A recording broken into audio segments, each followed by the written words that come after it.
Hey, welcome to our vampire bat cave. This is where all the booty kicking goes down. 2, 3, 4, 5, 6, 7, 8, 9.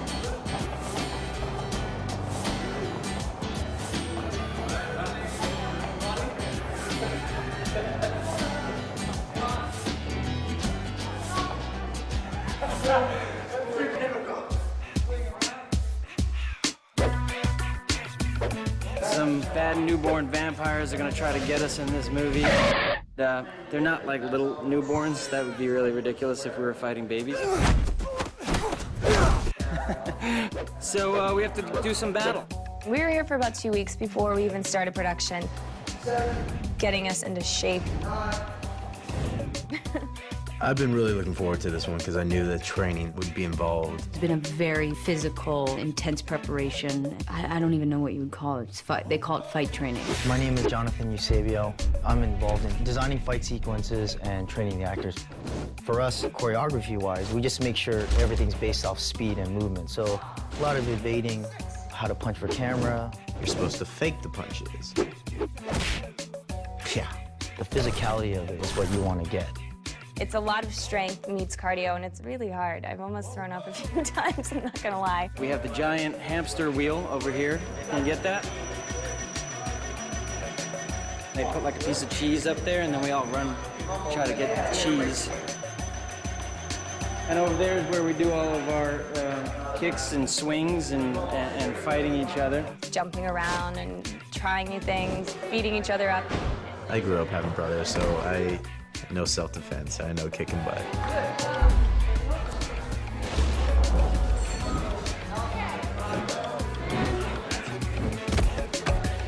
We're getting into sick, crazy shape. It's good times. Well, we have about 1 week left on shooting, and we are in the studio doing a lot of green screen action. And right now, they built a giant type of family-like treadmill. These guys are actually having to get up on treadmills and run as fast as they physically can. One of the toughest things is we're doing these stunts, and yet you still have to be in character versus the human in you who wants to huff and puff and gather air. Us vampires don't need that. They were competing with each other as to who runs faster.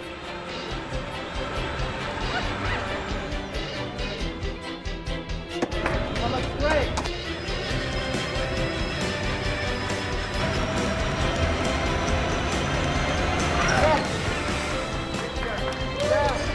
Nikki's down, Emmett's up. I guess I was like 4 knots higher than everyone else, and then Nikki Reed was the closest to my speed. But I beat everyone, which is awesome. We really haven't been practicing and training for marathons like we're doing here, but all the training we've been doing definitely pays off. Now I can walk down the block without feeling winded, so thank you, Eclipse, for getting me in shape and teaching me how to pretend kick people's butts. If I ever get into trouble, I'll know how to pretend to kick someone's butt. I've decided to throw a party. After all, how many times are we gonna graduate high school? A party at your place? I've never seen your house. No one's ever seen their house.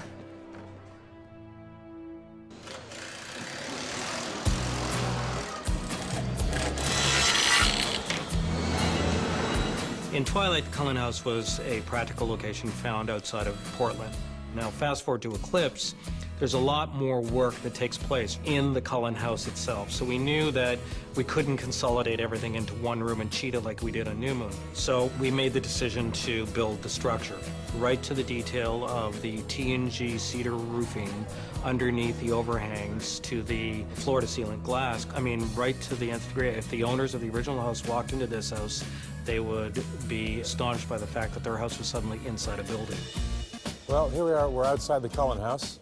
We've got the Cullen Forest here. It's all real. The green skies forests everywhere around this place. And you can see behind it, there's a big photographic print. So between the two, especially for a night scene, it should sell it.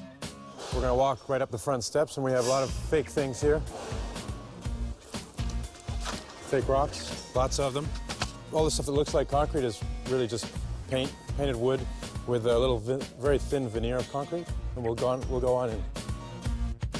Because it's such a fan base of the Twilight series, all the little details that are written in the book one has to take into account when we're designing the sets. Often it's colors. Stephanie's written lots of things about certain colors. For instance, the party, it's written that there's twinkly lights, red and purple lights decorating the party. We've kept all that. There's quite a collection of artifacts from various places in the world. There's some Japanese prints.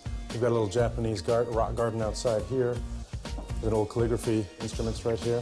It was actually an interesting challenge because a lot of it was kind of like archaeology. You have to dig back through the footage from the first movie, footage from the second movie, and then try to put your own mark on it and bring your own ideas into the third movie. We're coming up to the main level of the house.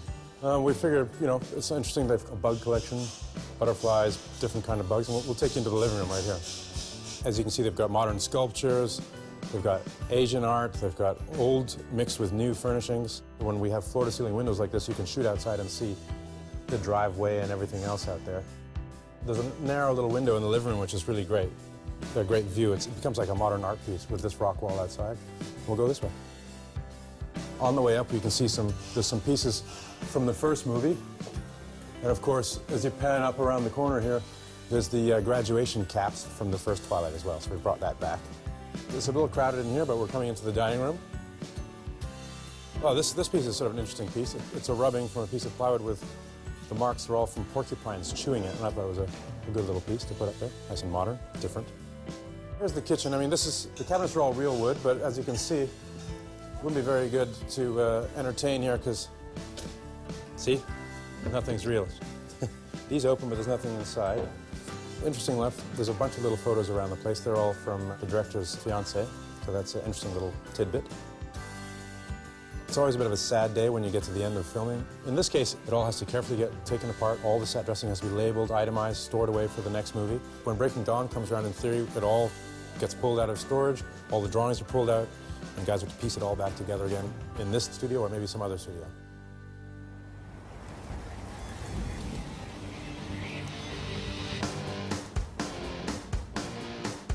We wanted the scope and the scale of shooting on this amazing mountaintop where Edward makes their camp. But we're shooting in the fall. There's obviously no snow up there. It's also national park, so you can't put fake snow up there. So we built the entire mountaintop on stage and dressed it with the snow that we would need for the sequence.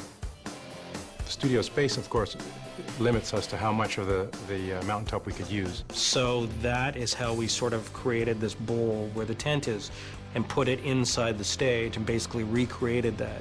I've never actually done that kind of scale of exterior set indoors before. We had probably 50 people working on construction, painters and greensmen.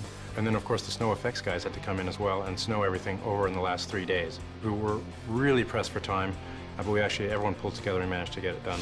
I have to say, our set doesn't quite match. The savior is when we see them prior to entering the tent.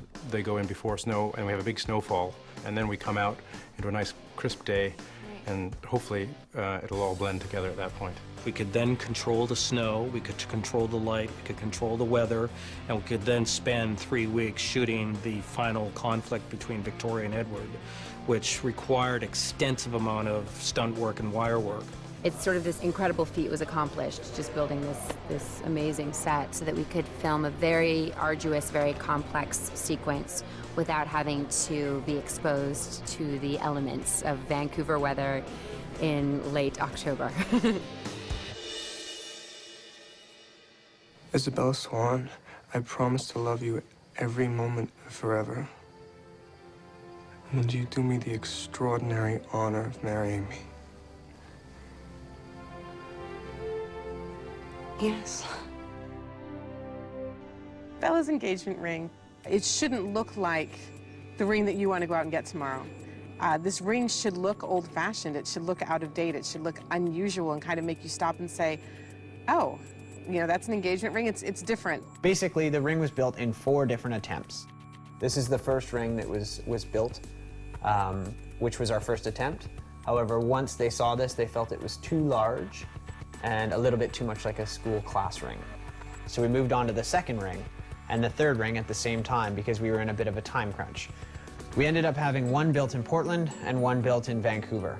Of the 2, they were happy with them but weren't exactly sold that that was the perfect ring for Bella.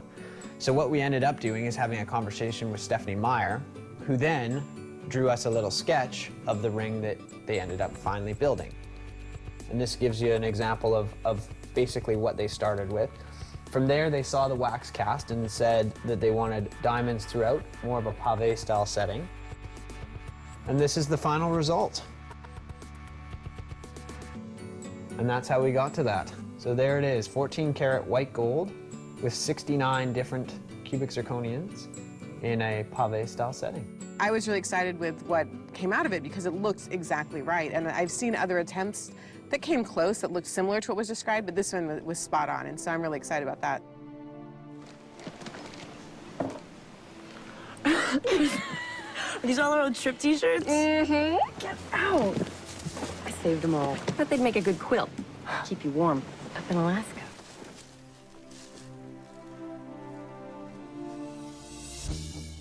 And here's a look at something else that's very neat from the movie. This is the quilt that Bella's mom gives to Bella in Florida. What we did to start out was we started contacting real companies that we thought had unique, interesting looking t-shirts.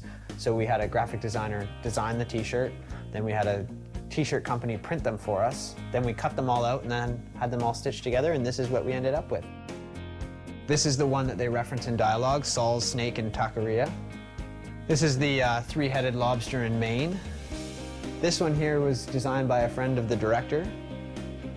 Each t-shirt was acquired and then broken down and aged. Then we selected the backing color of purple because that's Bella's favorite color. The quilt was built fairly thin so that we could get into a small box for the shooting. So basically, by the time this quilt was completed, by the time we phoned around, found the t-shirts, got them all delivered, paid for them, cut them, sewed them, this was probably roughly 400 hours of work went into this quilt, and there's 3 of them in existence at this point right now.